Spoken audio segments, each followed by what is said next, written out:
తండ్రి అయిన దేవునికి కృతజ్ఞతాస్తుతులు. కూడి వచ్చిన సహోదరి సహోదరులకు ప్రభు నామమున వందనాలు తెలియజేస్తూ ఉన్నాను. చాలా సంతోషము, మన అందరము కలిసి ఈరోజు దేవుని యొక్క సన్నిధానంలో కూర్చుండి ఉండడం,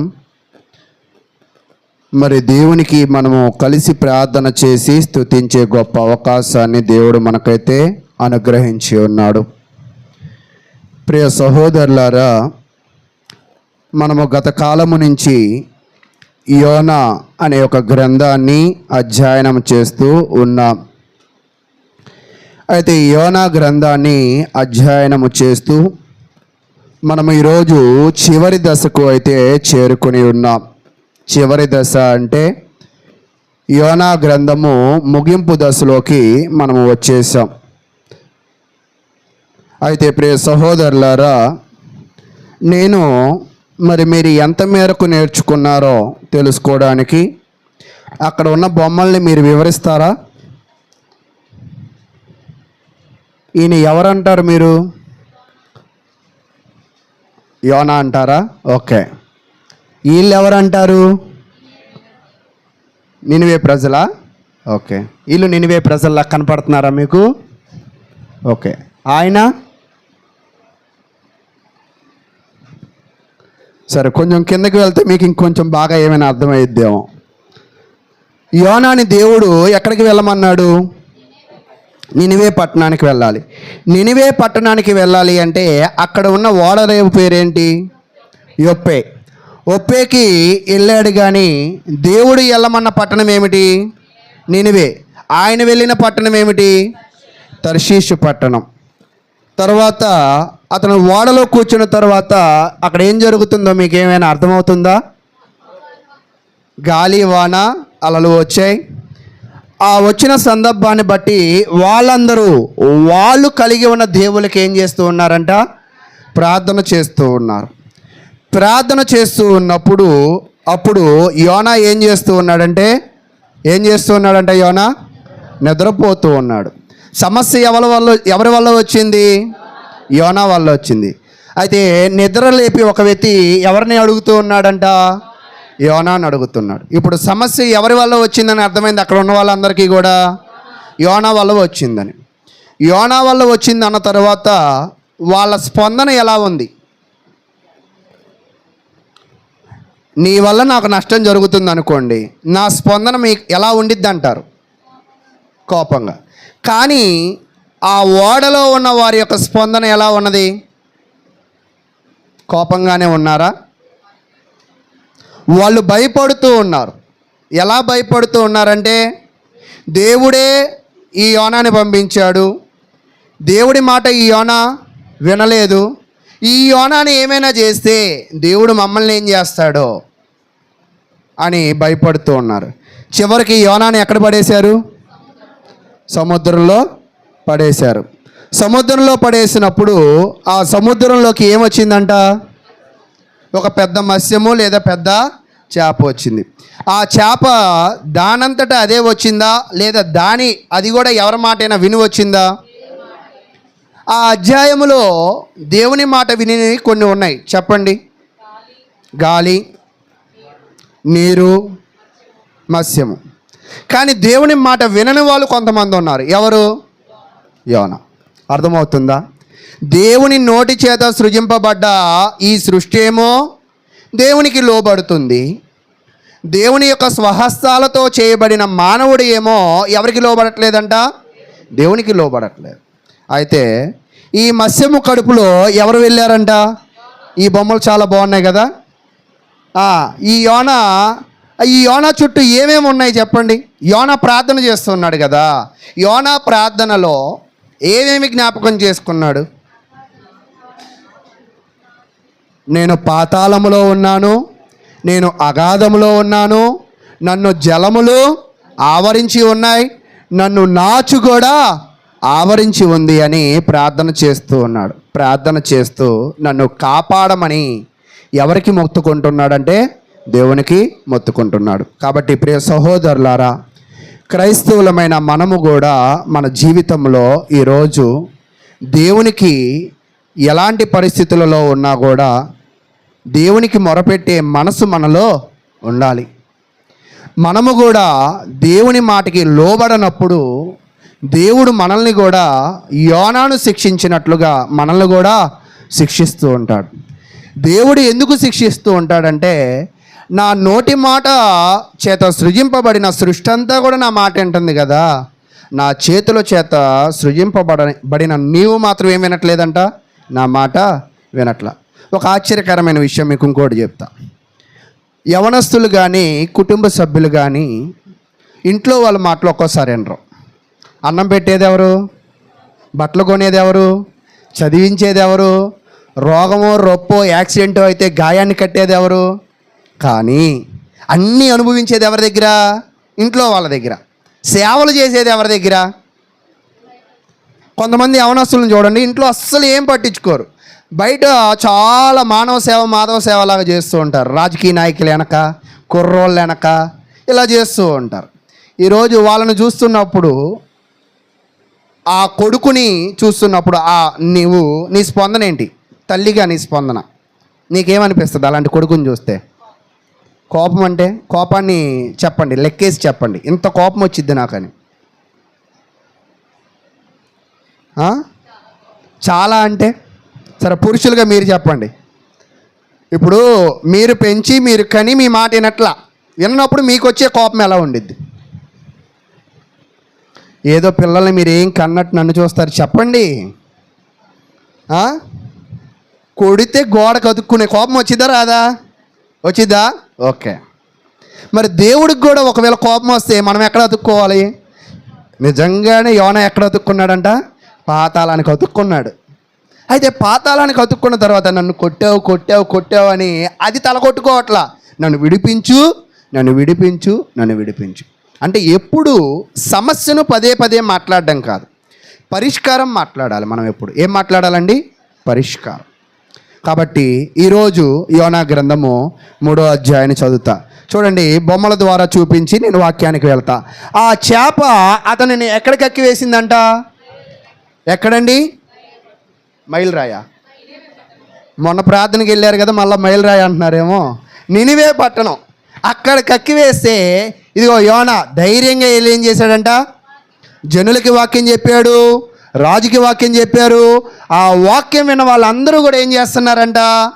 ప్రార్థన చేస్తున్నారు. ఎంతకాలం వాక్యం చెప్పాడు యోనా? కరెక్ట్గానే విన్నారా? ఇంటికి వెళ్ళి కూడా చదివారా? ఇప్పుడు తలలోగో కరెక్ట్గానే విన్నారు, చదవలా, విన్నాం. సరే, ఎప్పుడు చదువుతాం? మనం కూడా పాతాళానికి అంటుకునేదాకా మనం చదవం. నిజమంటారా అబద్ధం అంటారా? అయితే ప్రియ సహోదరులారా, తర్వాత ఈరోజు వాక్య భాగాన్ని మనం ధ్యానిస్తూ మనం ముందుకు వెళదాం. చూద్దాం యోనా గ్రంథము 3వ అధ్యాయం. ఈ యోనా గ్రంథము 3వ అధ్యాయంలో మనం ఏమి నేర్చుకోవాల్సిన అవసరము దేవుడు మనకు అనుగ్రహించాడో ఆ విషయాలను నేర్చుకునే ప్రయత్నము చేద్దాం.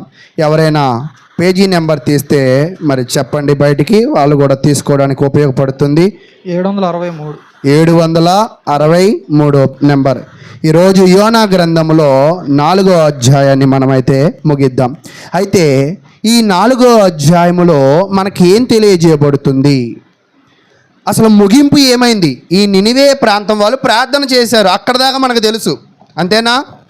ఆ ప్రార్థన చేసినప్పుడు ఏం జరిగిందంటే 3వ అధ్యాయము 10వ వచనం. ఈ నినేవే వారు తమ చెడు నడతలను మానుకొనగా వారు చేయుచున్న క్రియలను దేవుడు చూచి పశ్చాత్తాప్తుడై వారికి చేయుదునని తాను మాట ఇచ్చిన కీడు చేయక మానెను. దేవుడు చెడ్డవారికి కీడు చేస్తానని ఎవరిని పంపించాడంట? యోనాను పంపించాడు. యోనా చెప్పిన వాక్యము ఈ చెడ్డవాళ్ళందరూ విన్నారు. ఈ చెడ్డవాళ్ళందరూ విని ఏం చేశారంట? పశ్చాత్తాపం పొందారు. వాళ్ళ మనసులను మార్చుకున్నారు, వాళ్ళ స్వభావాలను మార్చుకున్నారు. ఈరోజు మనము చేస్తున్న పొరపాటు ఏమిటంటే, ఎన్నో అనర్గళమైన ప్రసంగాలు వింటూ ఉంటాం, ఎన్నో మెమొరీ ఫుల్ అయిపోయే ప్రసంగాలు ఫోన్లో డౌన్లోడ్ చేసుకుంటూ ఉంటాం, ఎన్నో ప్రసంగాలు పుస్తకాలు నిండిపోయేటట్టు రాసుకుంటూ ఉంటాం. కానీ రాసుకోవడం మంచిదే, వినడము మంచిదే, దాచుకోవడం కూడా మంచిదే. కానీ దానికన్నా ముఖ్యమైనది ఏమిటి? మారడం. ఏం చేయడం అంటండి? మారడం. అయితే ఈరోజు నువ్వు వింటున్న ప్రసంగాన్ని బట్టి నువ్వు మారుతూ ఉన్నావా?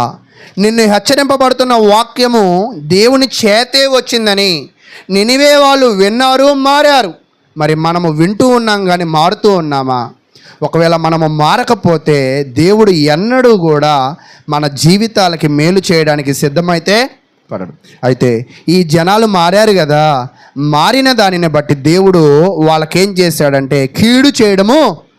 అసలు దేవుడు ఏమనుకున్నాడంటే వీళ్ళకి ఏదో ఒకలాగా నాశనం చేసేద్దాం అనుకున్నాడు. ఎవరిని? నినివే వారిని. కానీ దేవుడు కూడా తన హృదయాన్ని ఏం చేసుకున్నాడంట? అంటే దేవుడు తన హృదయాన్ని మార్చుకోవాలంటే నువ్వేం చేయాలంట? నువ్వు నీ హృదయాన్ని మార్చుకోవాలి, నువ్వు నీ చేతలను మార్చుకోవాలి, నువ్వు నీ జీవితాలను అయితే మార్చుకోవాల్సిన అవసరం అయితే ఉందని దేవుని వాక్యము తెలియజేస్తుంది. కాబట్టి ప్రియ సహోదరులారా, ఈ నినివే పట్టణము ఎన్ని రోజుల ప్రయాణం కలిగిన ప్రాంతం చెప్పండి? ఎన్ని రోజులు? 3 రోజులు. ఈ 3 రోజుల్లో ఆయన ఎంత పని చేశాడు? ఒక్కరోజు పనే చేశాడు. అయితే యోనా చేసిన పరిచర్యకు ఎంతమంది రక్షింపబడ్డారో తెలుసా? నినివే పట్టణస్తులంతా అంటే ఎంత? ఇప్పుడు మన సంఘస్థులంతా ఎంత అంటే చెప్పలేము, ఒక్కోసారి మనకు తెలియదుగా. అలాగే నినివే పట్టణస్తులు అంటే అంత అంటే ఎంత అంటారు? చూడండి, ఆ విషయాన్ని తెలియజేస్తూ ఉన్నాడు. 4వ అధ్యాయము 11వ వచనం. అయితే 120,000 కంటే ఎక్కువై కుడి ఎడములు ఎరుగని జనమును బహు పశువులను గల నినివే మహాపురం విషయంలో నేను విచారపడవద్దా అని యోనా. చూసారా ఎంతమంది అంటండి? 120,000. 120,000 మంది అంటే ఎంత? ఇంచుమించుగా 120,000. 120 అనకండి, 120,000. ఎంతండి? 120,000. ఒక్కరోజు సేవ చేస్తే 120,000 మంది ఎలా మారారండి? అంటే వాళ్ళు మారడానికి గల కారణం ఏంటంటే భయం. ఎవరు ప్రకటించిన భయం? నినివేలో యోనా ప్రకటించిన భయం. అంటే భయము ఎప్పుడు కూడా మనల్ని ఏం చేసిద్దంట? మార్చడానికి అవకాశం అయితే ఉంటుంది. ఈరోజు మనము మారడము లేదు, మన స్వభావము మారడము లేదు, మన వ్యక్తిత్వము ఇంకా అలాగే కొనసాగుతుంది అంటే దానికి గల కారణం ఏమంటారు? అర్థమైందా మీకు? మనకేమి లేదని, దేవుని ఎడల భయము మరియు భక్తి కూడా లేదు. కాబట్టి ఈ 4వ అధ్యాయము ఏం తెలియజేస్తుంది అంటే యోనా గురించి, నినివే పట్టణము గురించి, దేవుని యొక్క మనసు గురించి ఈ అధ్యాయం అయితే తెలియజేస్తుంది. అయితే ఇప్పుడు యోనాకి చాలా కోపం వచ్చేసింది. నువ్వు నన్ను ఎందుకు పంపించావు? నేను నా పనేదో నేను చేసుకుంటున్నా, నన్ను పిలిచావు, నేను వచ్చా, ఇక్కడ దాకా బాగుంది. ఎక్కడికి వెళ్ళమన్నావు? నినివే వెళ్ళమన్నావు. కానీ నేనేం చేశా? నినివే వెళ్ళలా. ఎందుకంటే నీ మాట వినడం నాకు అంత కరెక్ట్గా అనిపించలా. నినివే వెళ్ళలా. నువ్వేం చేసావు? నీ మాట వినేటట్టుగా సముద్రము మీద అలలు తెప్పించో, గాలి తెప్పించో, తిరిగి నీ మాటకు లోబడే విధమైన పరిస్థితులు నాకు కలిగించావు. అయితే ఎందుకు ఇదంతా చేసావంటే వీళ్ళని శిక్షించడానికేగా. వీళ్ళని శిక్షించకుండా ఇప్పుడు నువ్వేం చేసావంటే శిక్షించలా, క్షమించాడు. ఏం చేశాడంట? క్షమించాడు. అదేంటి శిక్షిస్తా అన్నావు కదా? ఇప్పుడు 4వ అధ్యాయంలో ఆయన మాట్లాడుతున్నాడు. అసలు ఈ 4వ అధ్యాయాన్ని చూస్తుంటే యోనా దేవుడు ఎంత స్నేహంగా మాట్లాడుకుంటున్నారో చూడండి. అసలు భలే ఆశ్చర్యంగా అనిపిస్తూ ఉంది. యోనా దీన్ని చూచి బహు చింతాక్రాంతుడై. అసలు ఈయన ఏడుపు ఏంటి? అసలు వాళ్ళు మారితే ఎవరు ఏడుస్తున్నారు? ఒక్కోసారి అన్నదమ్ముల్లో ఆ తోడికోళ్ళలో ఈ సమస్య ఉంటుంది. ఏంటి ఆ సమస్య చెప్పండి మీరే. ఒకళ్ళు బాగుపడితే ఒకళ్ళు ఓర్చుకోలేరు. అన్నదమ్ముళ్ళు తోటికోడళ్ళే కాదు, ఇరుగు పొరుగోళ్ళు కూడా మంచి చీర కట్టిన ఓర్చుకోలేని వాళ్ళు ఉన్నారు. నిజమంటారా అబద్ధం అంటారా? అప్పుడే ఎప్పుడెప్పుడో పొదుపు డబ్బులు దాచుకున్నో డోక్రా డబ్బులతో చెవులీలు కొనుక్కున్న ఓర్చుకోలేని వాళ్ళు ఉంటారు. వాళ్ళకున్నవేమో వేసుకోరు, దాచుకుంటారు. వేసుకునే మన మీద ఏం చేస్తారు? అలాంటి వాళ్ళు ఉన్నారు సమాజంలో అంటారా? అయితే ఇప్పుడు యోనా కూడా ఏడుస్తూ ఉన్నాడు. ఎందుకు ఏడుస్తూ ఉన్నాడంటే కింద చదవండి. కోపగించుకొని యెహోవా, నేను నా దేశమందుండగా ఇట్లు జరుగునని నేను అనుకుంటుని కదా. అప్పుడు చెప్తున్నాడు, అయ్యా నాకు తెలుసు నువ్వు నన్ను నినివే వెళ్ళమన్నప్పుడే నాకు తెలుసు నువ్వు వాళ్ళని ఏం చేయవంట, పనిష్మెంట్ ఇవ్వో, వాళ్ళకి నాశనం చేయవు. నువ్వు నాశనం చేయవు, మరి నన్ను ఎందుకు వెళ్ళి పంపించడం? అందుకే నేను వెళ్ళలా. నువ్వేం చేసావు? నన్ను ఏదో ఒకలాగా ముక్కుపిండి నన్ను ఇక్కడికి నడిపించావు. పోనీ నువ్వు నడిపించావు, నేను వెళ్ళి ఏం చేశా? వాక్యము ప్రకటించా. చివరికి రిజల్ట్ ఏంటి? వాళ్ళు మారిపోయారే. వాళ్ళు మారిపోతే ఆనందపడాలా, బాధపడాలా? సరే, ఇప్పుడు ఒక ప్రశ్న అడుగుతాను, బాగా చెప్పాలి, అందరూ వినాలి. అది సమయం 8 గంటలకి ప్రార్థన అన్న అనుకుందాం, కాసేపు అనుకుందాం. అనుకోవడం ఏంటి, 8ంటికే కదా. బాగా ప్రకటించాం, చెప్పా ముందే అపర్ణకి, మర్చిపోయి 6 మిస్ అయిపోయారు పోయిన ఆదివారం, గంటకి మెసేజ్ పెట్టు శనివారం శుక్రవారం నుంచి అని చెప్పా. అందరూ 8ంటికి వచ్చారు. అనవసరంగా 8ంటికి వచ్చారే అని ఏడుస్తానా? ఏం చేస్తా? ఆనందపడతాం. సరే, బాగా చెప్పారు. ఒక ఆన్సర్ బాగా చెప్పారు. రెండో ఆన్సర్, అసలు ఆ సమయానికి మీరు రాలా, ఇప్పుడు ఏం చేస్తా?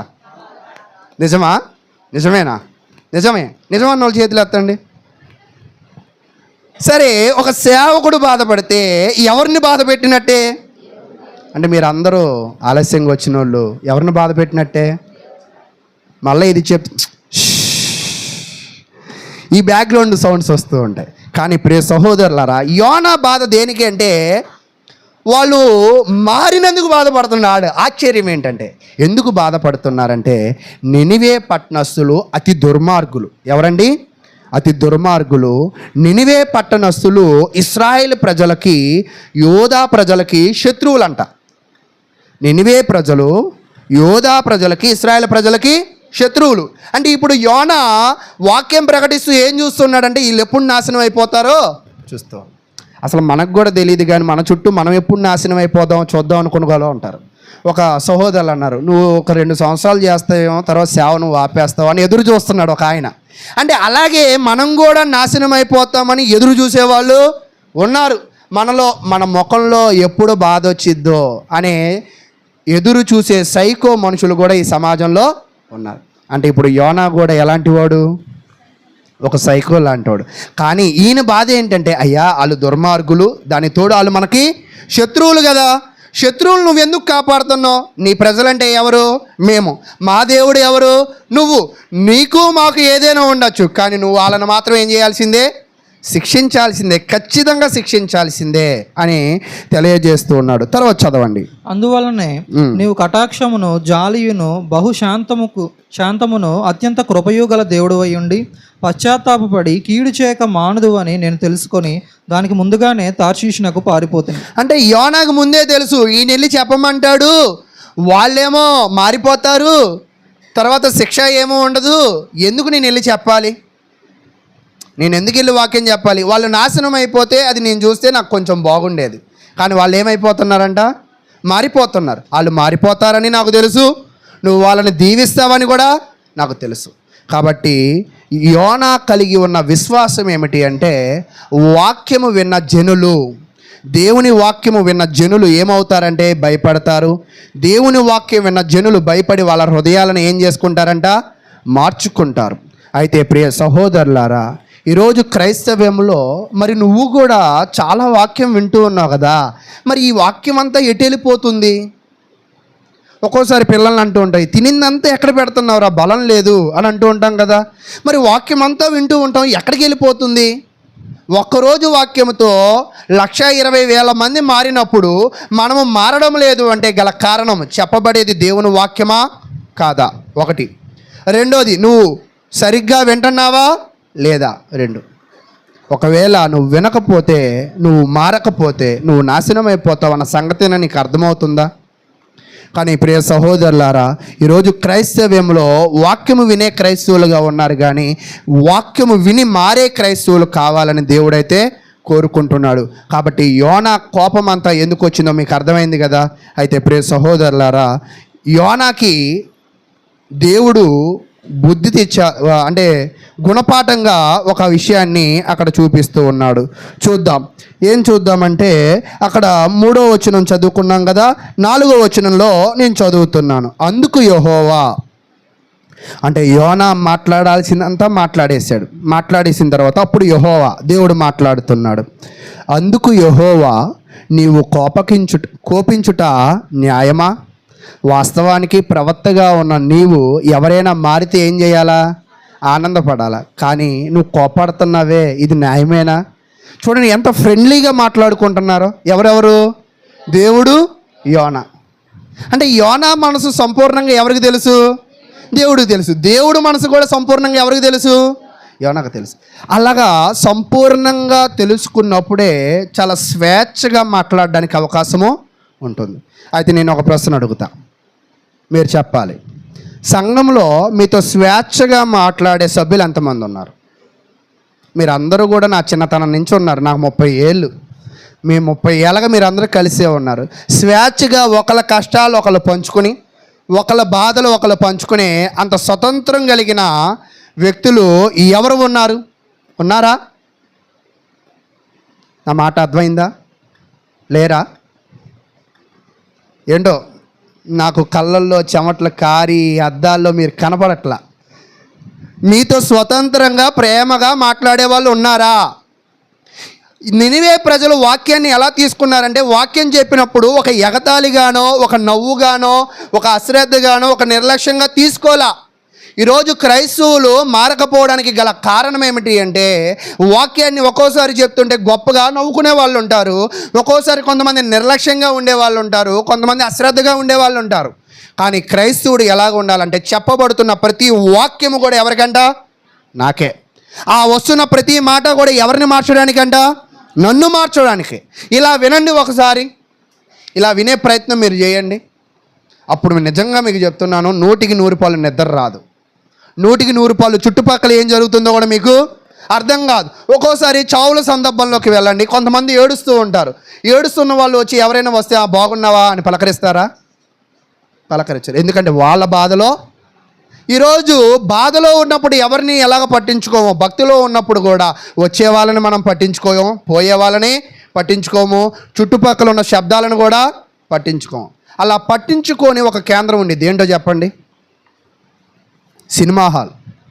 డోర్ తీసినప్పుడు జనాలు వచ్చినా మనకు అనవసరం, ఈలలో గోలలు వేసినా మనకు అనవసరం, పేపర్లు విసిరినా మనకు అనవసరం. సినిమా మాత్రం మనం ఎలా చూస్తాం అంటే, సినిమా నిన్ను ఆకర్షించిన విధముగా ఏం ఆకర్షించట్లా అంటే, నువ్వు కోరుకోవట్లా. ముందు నువ్వు కోరుకుంటే అది నిన్ను ఆకర్షించేది. అయితే ఇప్పుడు దేవుడు ఏం చేశాడంటే, యోనా రెస్ట్ తీసుకుంటున్నాడు.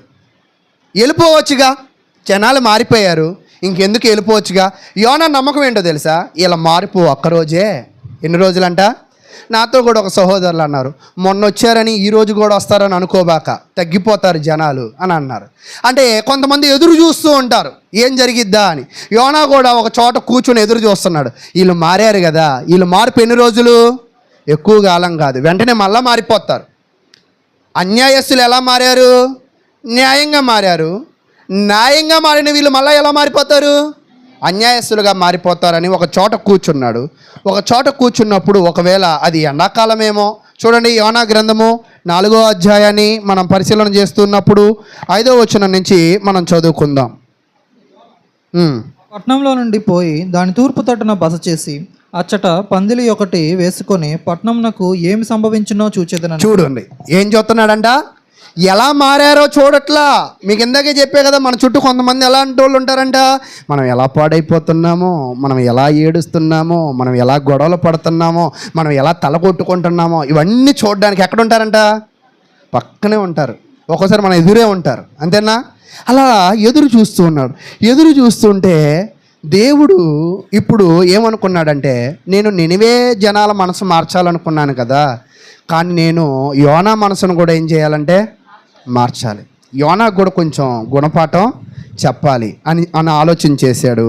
ఆలోచన చేసిన తర్వాత దేవుడే అక్కడ ఒక చెట్టుని ఏం చేశాడంటే మొలిపించాడు. ఓకేనా? ఆ చెట్టు మొలిచి వెంటనే పెద్దదైపోయింది. చూడండి, దేవుడు అనుకుంటే ఒక్కోసారి చిన్నది కూడా వెంటనే ఏమైపోద్దంట? పెద్దది అయిపోతుంది.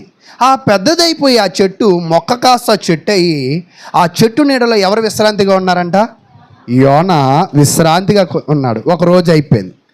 ఒకరోజు రిలాక్స్ అయిపోయాడు. చెట్టు కింద ఉన్నాడు. ఆ చెట్టు నీడ అతను ఏం చేసిందంట? రిలాక్స్ అయిపోయాడు.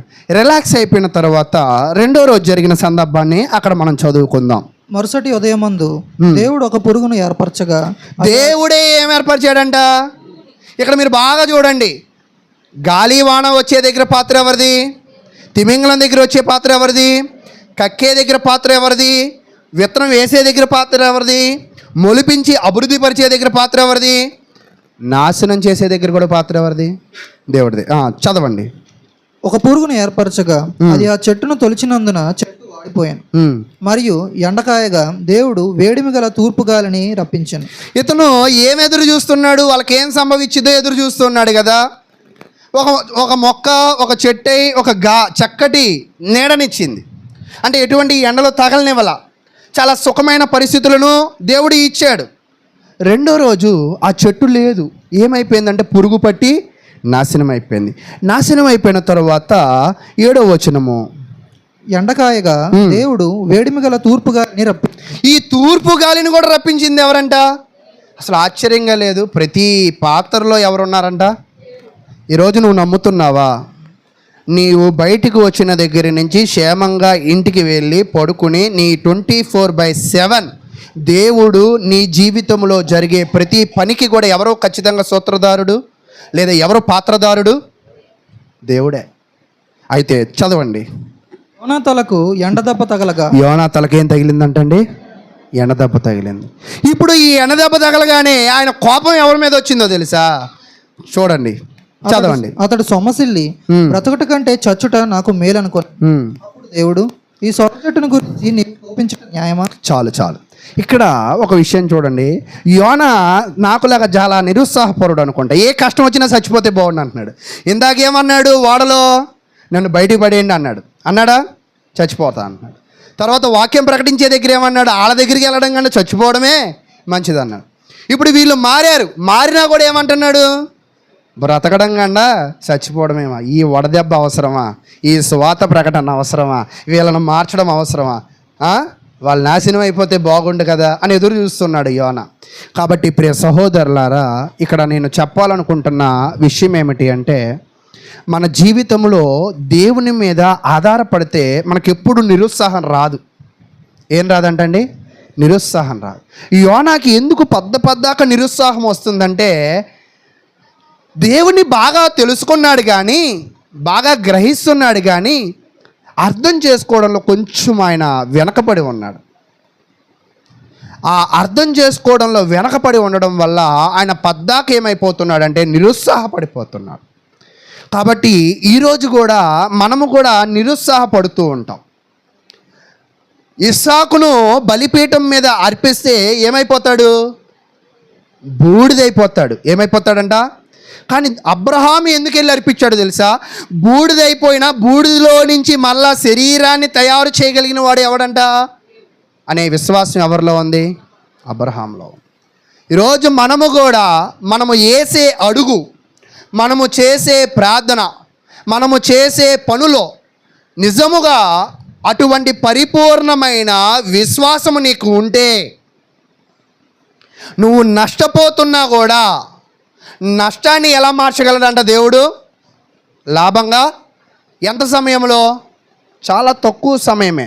విత్తనము వేసాడు, మొక్క వచ్చింది, చెట్టు వచ్చింది, చెట్టు ద్వారా నీడ పొందారు. ఎంత సమయం పట్టింది? చాలా తక్కువ సమయం. అయితే ఈరోజు నీ జీవితంలో నువ్వు దేవుని దగ్గర ఎందుకు ఏమి పొందలేకపోతున్నావంటే, నీకు కూడా బుద్ధి ఏదైనా విషయంలో తప్పుతుందేమో. ఆశారాజు గురించి చెప్తాడు, మతి తప్పి చేస్తున్నాడంట. ఎవరు? ఆశ. నువ్వు కూడా ఏదైనా విషయంలో మతి తప్పి ప్రవర్తిస్తున్నావేమో. అందుకే దేవుడు నువ్వు అనుకున్నది చేయట్లేదేమో, లేదా నీవు కూడా దేవుని చిత్తానికి వ్యతిరేకంగా ఉన్నావేమో. అందుకే దేవుడు నువ్వు అనుకున్న ఆలోచనలను వెనకబెడుతున్నాడేమో. నువ్వు కూడా ఎవరైనా నాశనాన్ని చూడాలని నీ మనసు ప్రేరేపిస్తుందేమో. అందుకే దేవుడు నీ కార్యాలను నెమ్మదిపరుస్తున్నాడేమో. అంటే అర్థమైందా? మన కార్యాలు నెమ్మది పడుతున్నాయంటే, మన జీవితాలు నెమ్మది పడుతున్నాయంటే దానికి గల కారణము మనలో కూడా ఏదో ఒక లోపం, ఎవరో ఒకళ్ళ దగ్గర మనం వాళ్ళ చెడును మనం చూస్తున్నాం. కాబట్టి మనకు కూడా ఏం జరగట్లా?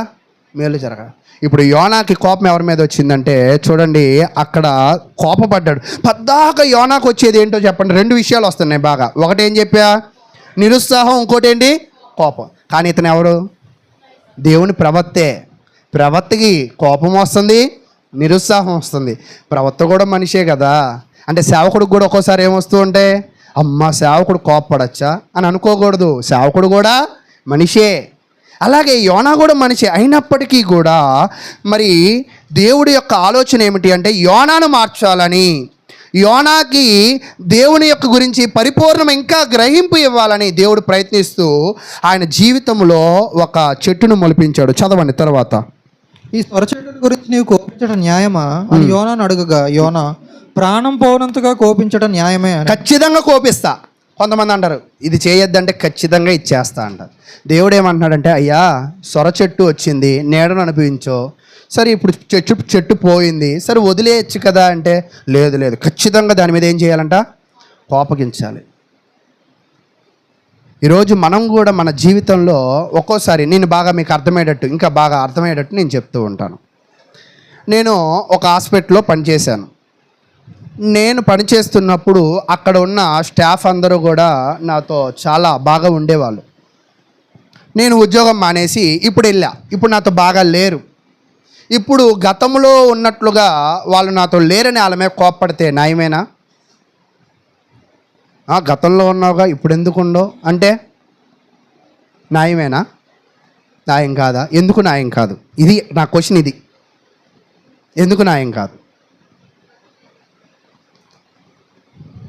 అందరూ నన్నే చూస్తున్నారు. ఎందుకు న్యాయం కాదు?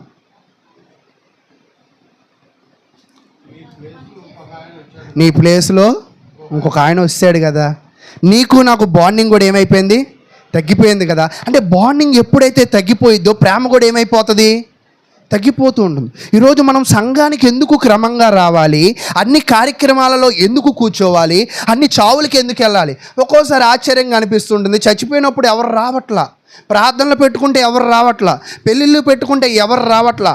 ఏంటంటే పనులను చెప్తూ ఉన్నారు, వ్యాపారాలను చెప్తూ ఉన్నారు. అప్పుడు మన మధ్య బాండింగ్ ఏమైపోద్ది? ఖచ్చితంగా దగ్గర అయిద్దా, దూరం అయిద్దా? చెప్పట్లే ఎవరు. ఏంటి ఎనర్జీగా లేరు, దూరం అయిపోతుంది. ఈరోజు నిజంగా నేను ఒక ప్రశ్న అడుగుతా, మీ బాండింగు మీ స్థానిక సంఘంతో బలంగా ఉందా, బలహీనంగా ఉందా? చెట్టు బలంగా ఉన్నప్పుడు దాని నీడ ద్వారా లాభం పొందాం. సంఘం బలంగా ఉన్నప్పుడు దాని ద్వారా వచ్చే ఆశీర్వాదాలు నీకు మేలును వస్తాయి. కానీ నువ్వు సంఘముతో నీ కనెక్షన్ బలహీనంగా ఉంటే అక్కడ ఆశీర్వాదాలు రావు. అయితే ఇప్పుడు ఏం చూస్తున్నాడంటే చెట్టు బలహీనమైపోయింది కదా, చెట్టు పాడైపోయింది కదా, ఖచ్చితంగా దీని మీద కోపడాలి అని యోనా అంటున్నాడు. అప్పుడు దేవుడు ఏం గుర్తు చేస్తున్నాడంటే, ఓ యోనా, ఒక్కరోజు మొలిచి ఒక్కరోజు నీడ నీకు ఇచ్చింది కదా, ఆ చెట్టు మీదే నీకు అంత ప్రేమ ఉంటే, ఆ చెట్టు పాడైపోయిందని నీకు అంత బాధ ఉంటే, ఇక్కడ ఎంతమంది జనాలంట? 1,20,000 మంది జనాలు. వీళ్ళు నాశనం అయిపోతానంటే నేను ఊరుకోగలనా? నువ్వేమంటావంటే నువ్వు నాకు మాత్రమే దేవుడు అంటావు. అలా కాదు, నేను అందరికీ దేవుడు, నేను అందరి మీద ప్రేమ చూపిస్తాను, నేను అందరి మీద కూడా దయ చూపిస్తాను. కానీ నువ్వేమంటున్నావు? నీ మీద మాత్రమే దయ చూపించమంటున్నావు. అయితే దీనిని నేను ఒక కనెక్షన్ చెప్తా. చూడండి, కొంతమంది వాళ్ళ కుటుంబాల్లో ప్రార్థన అనుకోండి, బట్టలు అంతా తడిసిపోయేటట్టు పనిచేస్తారు. అదే పక్కింటి వాళ్ళు ప్రార్థన అనుకోండి, ఏం చేస్తారు? నీట్గా బట్టలు వేసుకుని, నీట్గా పౌడర్ అద్దుకొని, నీట్గా వచ్చి కాలు మీద కాలు వేసుకుని కూర్చోం. కొంతమంది ఇంకా వ్యత్యాసం, వాళ్ళ ప్రార్థనలు కూడా వాళ్ళు బట్టలు అలవో, అది వేరే, మళ్ళీ అది వేరే ఖాతా. అయితే ఇక నేనేం చెప్పాలనుకుంటున్నానంటే, మన జీవితంలో మనము యోనాలాగా ఒక్కోసారి మన కార్యక్రమాలలోనే మనం కష్టపడతాం. కానీ దేవుడు ఏమంటున్నాడంట? అందరి ఎడల ఏం కలిగి ఉండమంటున్నాడంట? ప్రేమ కలిగి ఉండమంటున్నాడు. యోనాని ఏది విడిచిపెట్టమంటున్నాడు అంటే స్వార్థము విడిచిపెట్టం. ఈరోజు మనలో కూడా ఒక్కోసారి స్వార్థం ఉంది. అందుకే పత్రికల్లో ఏం చెప్తుంటాడంటే, మీరందరూ మీ స్వకార్యములను చూచుకొనిచున్నారు కానీ యేసుక్రీస్తు కార్యములు చూచువాడు ఒక్కడు కూడా లేడు. ఈరోజు నిజంగా మీ గురించి మీరే ఆలోచించినంత మాత్రాన దేవుని ప్రేమను మీరు ఎప్పుడు కూడా పొందలేదు. అంటే మనము ఇరుగు పొరుగు వారి గురించి కూడా ఏం చేయాలంట? ఆలోచించే. మనము స్థానిక సంఘము గురించి కూడా ఏం చేయాలంట?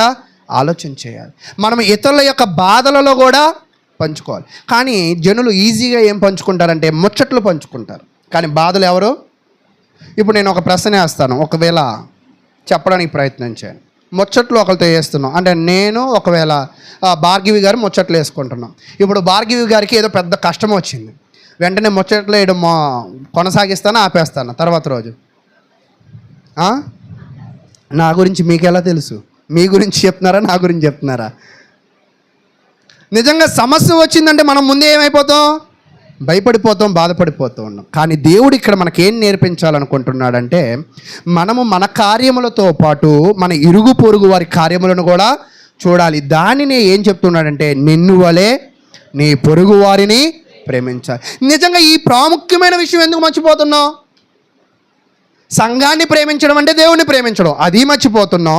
పొరుగు వారికి సహకరించడం అంటే నిన్ను వలె నీ పొరుగు వారిని అంటే దేవుని ఆజ్ఞానుసారంగా మనం ప్రవర్తించడం. కానీ ఈరోజు మనం ఎలా ఉన్నామంటే, సంఘంలో పని చేయం, పొరుగువారి కొరకు సహాయం చేయం. కానీ మనం ఎవరం? యోనాలాగే క్రైస్తవులం. ఎవరమండి మనం? క్రైస్తవులం. కాబట్టి ఈరోజు మనం కూడా కొన్ని విషయాల్లో మారవలసిన అవసరము ఉంది. ఈరోజు పొరుగు వారికి బాగున్నప్పుడు కలిసి వెళ్ళే స్థానిక సంఘంగా లేం. ఒక ప్రార్థనా కూటమి ఉన్నప్పుడు కలిసి వెళ్ళే ప్రార్థనా కూటమిగా మనము లేం. అంటే మనలో ఐక్యత, ప్రేమ, విశ్వాసాలు ఎక్కువగా ఉన్నాయా, తక్కువగా ఉన్నాయా? ఇలా తక్కువగా ఉన్నప్పుడు మనలో ఏమేమి వస్తాయో తెలుసా? నిరుత్సాహం వచ్చింది. మనకేమొస్తాయో తెలుసా? కోపం వచ్చింది. పద్దాక ఏమనిపిస్తుందో తెలుసా? ఏమనిపిస్తుంది? చచ్చిపోదాం అనిపిస్తుంది, లేదా అవతలని చంపేద్దామని. ఇవన్నీ ఉన్నాయా లేవా? కాబట్టి ప్రియ సహోదరులారా, ఇప్పుడు ఇతను మనసును మార్చి, అయ్యా ఆ చెట్టు మీద ఎందుకు అంత కోపడ్డానంటే, దాని నీడ ఉన్నప్పుడు నాకు చల్లగా ఉంది, నాకు ఎండదెబ్బ తగల. ఆ చెట్టు ఎప్పుడైతే నాశనం అయిపోయిందో వెంటనే నాకేమొచ్చిందంట? ఎండదెబ్బ తగిలింది. ఎండదెబ్బ తగలకపోతే కోపం వచ్చేది కాదు. ఈరోజు నేను కూడా బాగా మీకు బలంగా చెప్తున్నా, సంఘానికి వచ్చినంత కాలము సొర చెట్టు కింద నీడను మీరు అనుభవిస్తారు. సంఘానికి వచ్చినంత కాలం సంఘానికి మీరు దూరం అయిపోతున్నారంటే, ఏదో మీ కానుకలు మాకు అవసరం లేదు, మీరు దేవునికి దూరం అయిపోతున్నారు. ఎవరికి దూరం అవుతున్నారంట? దేవునికి మీరు దూరం అవుతున్నారంటే ఆ సొర చెట్టు నీడను కూడా ఎవరు తీసేస్తారంట? అంటే నీకు రావాల్సిన క్షేమాన్ని తీస్తాడు, నీకు రావాల్సిన అభివృద్ధిని కూడా తీసివేస్తాడు. వెంటనే అభివృద్ధి క్షేమాన్ని తీసివేసి కీడుని రాజేస్తాడు. వెంటనే తూర్పు గాలి వచ్చి అతను ముఖానికి కొడితే ఆ ముఖానికి ఏం తగిలిందంట? మన భాషలో ఈ ఎండదెబ్బ తగిలింది. ఈరోజు నువ్వు దెబ్బ తగలకుండా నడుచుకోవాలంటే, నీడలో బ్రతకాలి అంటే, కార్యక్రమాలు భారమైన, కష్టమైన, నష్టమైన దేవుని కార్యక్రమాల్లో మీరు మనస్ఫూర్తిగా వాటికి మీ సమయాన్ని కేటాయించాలి. ఆ మాటలు మీకు అర్థమవుతున్నాయా? తర్వాత వచనాన్ని మనం చదువుకుని కొంచెం ముందుకు వెళ్ళి నేను ముగించేసే సమయం దగ్గర పడింది. అందరూ ఆసక్తిగా వినాలి. చదవండి సహోదరులు. 120,000 కంటే ఎక్కువ ఉడియడము ఎరగని జనమును, బహు పశువులను గల నినేవే మహాపురం విషయంలో నేను విచారపడవద్దా అని యోనాతో సెలవిచ్చాను. ఇక్కడ ఏం చెప్తున్నాడంటే, అయ్యా ఒక్కరోజు ఆ చెట్టు మీద నీకు అంత ప్రేమ ఉంది, ఒక్కరోజు ఆ చెట్టు మీద నీకు అంత దయ ఉంది కదా, 120,000 మంది జనాల మీద నాకు ప్రేమ ఉండదా? 120,000 మంది జనాల మీద నాకు దయ ఉండదా? కుటుంబాల్లో కూడా ఈ సమస్య ఒక్కోసారి వస్తుంది. భార్యాభర్తలు ఉంటారు కదా, భర్త తరపు చుట్టాలంటే ఎవరికి బాగా ఇష్టం? భార్యకి బాగా ఇష్టం కాదా? ఎవరికి ఇష్టం? అర్థం కాల, చెప్పారా మీరు? భర్త తరపు చుట్టాలంటే బాగా ఎవరికి ఇష్టం? వాళ్ళు రాగానే మంచి వంటలు వండి పెట్టాలనిపిస్తుంది. భర్తకి ఇష్టం, భార్యకి ఇష్టం ఉండదు. కానీ వండేది ఎవరు? భార్య. సరే, భార్య తరపులో చుట్టాలంటే ఎవరికి బాగా ఇష్టం? భార్యకి ఇష్టం. అంటే ఇక్కడ మీరు అర్థం చేసుకోవాల్సిన విషయం ఏంటంటే, దేవుడు సంఘానికి, సమాజానికి, కుటుంబానికి ఏం నేర్పించాలనుకుంటున్నాడంటే, మనం అందరి ఎడల ఏం కలిగి ఉండాలంట? అందరి ఎడల దయ కూడా కలిగి ఉండాలి. కానీ ఈరోజు మనం ఎలా ఉంటున్నామంటే అలాగూ లేం. అయితే ప్రియ సహోదరులారా, యోనాతో ఆ విషయాలను తెలియజేస్తూ, యోనా బయటికి ప్రవక్తగా కనపడుతున్నాడు, కానీ లోపల కొంత లోపాలు ఉన్నాయి. ఆ లోపాలను దేవుడు మార్చే ప్రయత్నం అయితే చేశాడు. ఏమిటి ఆయనలో ఉన్న లోపాలంటే, నిరాశ ఉంది, కోపం ఉంది, ఎదుటివారు శత్రువులు కాబట్టి వాళ్ళు నాశనం అయిపోవాలని ఉంది. మనం కూడా ఒక్కోసారి మన శత్రువులకి ఏదైనా లాభం జరిగినా, ఏదైనా ఆనందంగా ఉన్నా మన ముఖంలో కలంతా పోతుంది, ఎంత మేకప్ వేసినా కూడా, అంతేనా? కానీ దేవుడు ఏమంటున్నాడంటే, నీ శత్రువుల సహితము కూడా నువ్వు ప్రేమ కలిగి ఉన్నావా? నీ శత్రువుల కోసం కూడా నువ్వు ప్రార్థన చేసే మనసు నీలో ఉందా? ఆ శత్రువులతో మాట్లాడం మనం. ప్రేమ ఏముంటుంది మనకి? శత్రువుల దాకా వద్దు. రోజు వచ్చి నీ పక్కన కూర్చునే ప్రతి ఆదివారం వచ్చే మెంబరు కష్ట సుఖాలు కూడా మనం తెలుసుకోమన్నాడు. కాబట్టి ఈరోజు అయిపోయి అరగంట కూర్చోవద్దు దయచేసి. తెలుసుకోవడం అంటే చాలా సందర్భాలు ఉంటాయి, చాలా మాటలు ఉంటాయి. కాబట్టి ప్రియ సహోదరులారా, ఈరోజు నీ జీవితం ఎలా ఉన్నదో ఒకసారి ఆలోచన చేయండి. కాబట్టి కోపము, నిరాశ, నిస్పృహలు ఉన్నాయి అంటే నీవు కూడా నీ జీవితంలో దేవుని వాక్యానికి వ్యతిరేకంగా ఉన్నావని నేర్చుకోండి. అయితే నేను ఒక విషయాన్ని చెప్తాను. యోనా ఎన్ని రోజులు పెద్ద చేప కడుపులో ఉన్నాడు? యేసుక్రీస్తు ప్రభువారు శిలువ మీద ఎంతకాలం ఉన్నాడు? సమాధిలో ఎంతకాలం ఉన్నాడు? 3 రోజులు ఉన్నాడు. ఓకే. యోనా చేప కడుపులో నుంచి వచ్చి సువార్త ఎన్ని రోజులు ప్రకటించాడు? సరే, యేసుక్రీస్తు ప్రభువారు సమాధిలో నుంచి వచ్చిన అతని గురించి ఎంతకాలం వరకు ప్రకటింపబడుతుంది? ఇప్పటి వరకు ప్రకటింపబడుతుంది. భూమి నాశనం అయ్యే వరకు కూడా ప్రకటింపబడుతుంది. అంటే యోనా వాక్యములోనే రక్షణ, దయ, ప్రేమ ఉంటే యేసుక్రీస్తు చనిపోయి తిరిగి లేపబడ్డాడన్న సువార్తలో నువ్వు ఆ రక్షణ పొందగలుగుతున్నావా? ఆ ప్రేమను నువ్వు పొందగలుగుతున్నావా? ఒకసారి ఆలోచన అయితే చేయండి. కాబట్టి ప్రియ సహోదరులారా, అంటే నేనేం చెప్పాలనుకుంటున్నానంటే, యోనా ఒక్కరోజు వాక్యము చెప్తేనే అంతమంది మారినప్పుడు యేసుక్రీస్తు సువార్త, ఆయన చనిపోయి తిరిగి లేపబడి 3 రోజులు సమాధిలో ఉండిన ఆ సువార్త ద్వారా, ఆ సువార్తలో ఉన్న ప్రేమ, ఆ సువార్తలో ఉన్న రక్షణ, ఆ సువార్తలో ఉన్న మేలు నీకు అర్థమవుతుందా? కాబట్టి దానిని తెలుసుకోండి. అది తెలుసుకోవాలంటే నీలో ఏం పోవాలంటే కోపం పోవాలి. నీలో ఏం పోవాలంటే స్వార్థం పోవాలి. నీలో ఏం పోవాలంటే పరిమితిని మించిన ప్రేమ ఉండాలి. ఏముండాలంట? పరిమితి. అంటే నీ శత్రువులు, అంటే నువ్వు ఒకటి వల్ల నష్టపోయినా కూడా వాళ్ళకి మేలు చేసే మనసు నీలో ఉండాలి. అలా ఉందా? అలా లేకపోతే మనం ఎప్పుడూ కూడా పరిపూర్ణలము కాలేం. అయితే ఇక్కడితో ఈ అధ్యాయం అయితే ముగింపబడుతుంది. కాబట్టి ప్రియ సహోదరులారా, అంటే యోనాకి కూడా దేవుడు ఏం తెలియజేశాడంటే, అయ్యా యోనా, ఒక మొక్క విషయంలో ఆనందపడ్డావు, అదే మొక్క విషయంలో బాధపడ్డావు. మరి నా జనుల విషయంలో కూడా నా యొక్క ఎమోషన్ను కూడా నేను కూడా ఏం చేసుకోగలను? మార్చుకోగలుగుతాను. ఎప్పుడు ఒకలాగా నేను ఖచ్చితంగా ఎవరైనా తప్పు చేసి బాధపడి ప్రార్థిస్తే వారి ప్రార్థన నేను వింటాను, వారిని ప్రేమిస్తాను, వారి ఎడల దయ చూపిస్తాను, వారిని ఖచ్చితంగా ఏం చేస్తానంటే కాపాడుతాననే విషయాలను ఇప్పుడు యోనాకి ఎవరు నేర్పించారంటే దేవుడు నేర్పించాడు. నేర్పించడానికి దేనిని వాడాడంటే సొర చెట్టుని వాడాడు. కాబట్టి ఈరోజు యోనా అప్పటికైనా తెలుసుకున్నాడు. ఈరోజు నిజంగా మీకు వస్తున్న కష్టాలను బట్టి దేవుడు వాక్యాన్ని మీరు ఇప్పటికైనా తెలుసుకుంటున్నారా లేదా ఒకసారి ఆలోచన చేయండి. కాబట్టి ఇక్కడితో యోనా చరిత్ర అయితే ముగింపబడింది. ఇక్కడ మీరు బాగా నేర్చుకోవాల్సిన ఇంకొక విషయం ఏంటంటే, యోనా చిన్నగా ఉన్న మొక్క మీదేమో ఎక్కువ దృష్టి పెట్టాడు, పెద్దగా ఉన్న జనాల మీదేమో తక్కువ దృష్టి పెట్టాడు. చిన్నగా ఉన్న మొక్క నాశనం అయిపోతే చాలా బాధపడ్డాడు. 1,20,000 మంది నాశనం అయిపోతే ఏమనుకున్నాడు? ఆనందపడుతున్నాడు. అంతేనా? ఈరోజు మనం కూడా ఒక్కోసారి ఏం చేస్తామంటే మన దృష్టిని కూడా అతి అల్పమైన వాటి మీద పెడతాం, అత్యధికమైన దేవుని ఆశీర్వాదాలను విడిచిపెడుతూ ఉంటాం.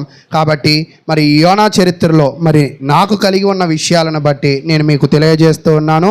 మరి ఇప్పటి వరకు ఓపికగా విన్నారు. మరలా తెలియజేస్తున్నాను, యోనా అనే ఒక ప్రవక్త ఉన్నాడు. దేవుడు అతన్ని నినివే వెళ్ళమన్నాడు. నినివే దగ్గరే, కానీ అతను ఎక్కడికి వెళ్ళిపోయాడు? తర్షీషుకు వెళ్ళాడు. తర్షీషుకు వెళితే దేవుడు ఒక సమస్యను తెచ్చాడు. ఆ సమస్యలో నుంచి కూడా యోనాని ఎవరు కాపాడారు? దేవుడే కాపాడాడు. మళ్ళా దేవుడే కాపాడిన తర్వాత యోనా చక్కగా వెళ్ళి పరిచర్య చేశాడు. పరిచర్య చేసిన తర్వాత జనాలందరూ కూడా మారిపోయారు. మారిన దాన్ని బట్టి ఆనందపడకుండా యోనా ఏమయ్యాడంటే బాధపడ్డాడు. అయితే దేవుడు ఒక చిన్న ఉదాహరణ ద్వారా అతని జీవితాన్ని కూడా మార్చే ప్రయత్నం చేశాడు. కాబట్టి ఈరోజు ఒకరోజు కాదు, ఎన్నో రోజులు వాక్యం చెప్తూ ఉన్నాం. మన జీవితాలు మారుతున్నాయో లేవో చూడండి. ఆయనకు ఒక కష్టం వస్తే బుద్ధి వచ్చేసింది. మనకి ఎన్నో కష్టాలు వస్తున్నాయి, కానీ మనకేం రావట్లా? దేవుని ఎడల భయభక్తులు రావట్లా. ఏం రావట్లా? భయభక్తులు రావట్లా. కాబట్టి యోనా నేర్చుకున్నాడు కానీ మనం నేర్చుకోలేకపోతున్నాం. నినివే వాళ్ళు మారారు కానీ మనం మారలేకపోతున్నాం. వాళ్ళు దీవింపబడ్డారు కానీ మనం దీవింపబడలేకపోతున్నాం. గల కారణం ఏంటంటే దేవుని భయము మనం లేకపోవడం అని తెలియజేస్తూ ఇప్పటి వరకు ఓపిక మీ అందరికీ ప్రభు నామమున వందనాలు తెలియజేస్తూ ఉన్నాను. మన మధ్యలో ఉన్న